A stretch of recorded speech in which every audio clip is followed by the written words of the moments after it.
Welcome back to Triple X Learning. Today we have to find out how many times we can subtract 20 from 200. So let's start here. 200 minus 20. So that is coming 180, and then 180 minus 20, it is coming 160, and 160 minus 20, it is coming 140. 140 minus 20, it is 120. 120 minus 20, it is coming 100. Then 100 minus 20, it is coming 80. 80 minus 20, it is coming 60.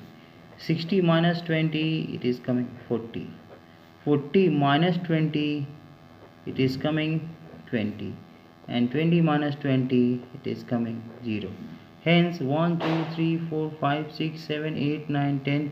10 times we can subtract 20 from 200. But it is wrong.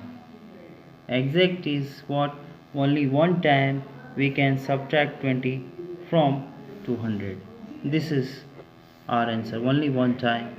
Only one time we can subtract 20 from 200. Thank you so much for watching my videos. For latest upcoming, please subscribe my channel. Thank you so much.